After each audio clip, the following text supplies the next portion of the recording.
Good day. It's a beautiful day later in the day for me, and today is day 8. A little check-in about how I felt today. I divide the fast into 3 sections. The first transition, the really hard phase where your body's getting used to fasting. Phase 2, which is where your body is adapted completely to fast and it's into a high power phase where it's really learning and getting stuff done, but you're no longer in that, hey, I hate this kind of phase. And then phase 3 tends to be the last third or so, where your body's fully adapted, energy's back. A lot of people report feeling fantastic. I am just getting out of phase 1 into phase 2. I can feel my body adapting. Interesting thing though, I woke up this morning a little later than I thought, around 6:30. I thought I'd wake up earlier, and I was tired. And as the morning went on, I got more and more tired. I mean, really tired. My heart rate variability dropped to 17. I couldn't write by 11 o'clock or so. I was just exhausted. And I just sat down and chilled. There's a lot of activity going on in my gut, like crazy. And I just relaxed and felt like I didn't feel bad, I didn't feel sick. There was just nothing there. You gotta be careful with bowel movements because they'll sneak up on you when you're fasting. Actually had a bowel movement. Don't know how much I got out, but it felt good, and I just turned the corner after that. It was like my body was purging during that time. Clearly activity was going on to get something out of there. From that point forward, my energy has been going up steadily until it's back to fairly normal today. I really had to remind myself that I set aside this first week not to work, not to do anything, and that it's okay to give myself the permission to take a break. I'm not good at that. But if I overdo it during phase 1, I will not make it to phase 2 efficiently, and I'm just going to drag it all the way out. And it's no fun. Another thing that I've been dealing with today is part of the reason I mentioned the phases is that there's steps. Some are harder than others. Phase 0, I would say, is the primer, which I would say is just as important as anything else. Phase 1 is when you start. I'm going into phase 3. Phase 0 and phase 1 are the hardest by a long shot.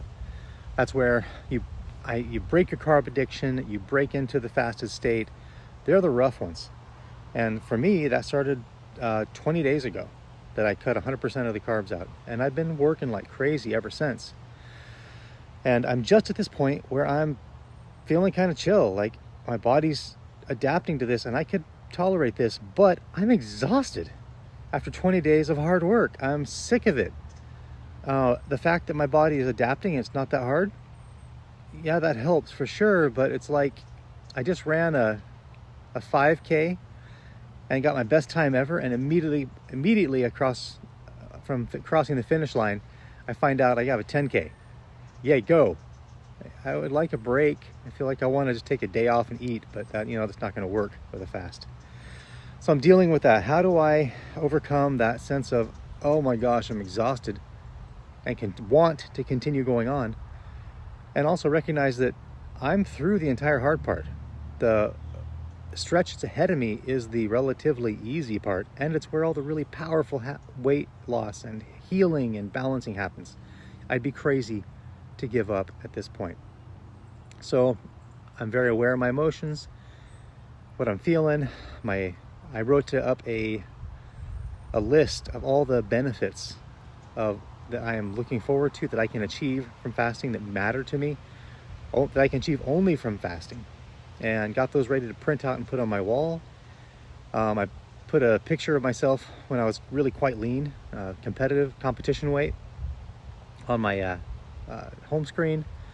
Just different helps to help me get through this. I think the biggest thing I'm going to do is this weekend, Saturday and Sunday, mentally I'm used to taking those off. I don't hold myself to a higher standard, and these couple of days I'm just going to chill and watch movies and read and hang out with my kids and not overdo it, and give myself the time that I need to emotionally heal from phase 0 and phase 1, which are the rough phases, and I'm almost done with those.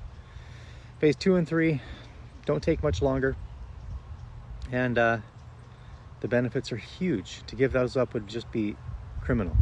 So If I can continue the fast, I really should. At this point, I definitely can. So that's been my day today. In terms of how to make it sustainable, calling it really just, I'll leave it at that for today. I think I already addressed that. I'm just going to leave it at that. I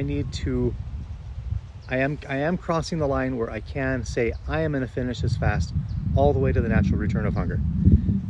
And the majority of me means it. There's still a portion of me that I haven't quite overcome that says, yeah, but wouldn't it be nicer to get rid of food?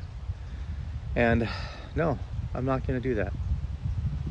Tomorrow I'm going to talk a little bit about isolating the symptoms of a fast from their true cause.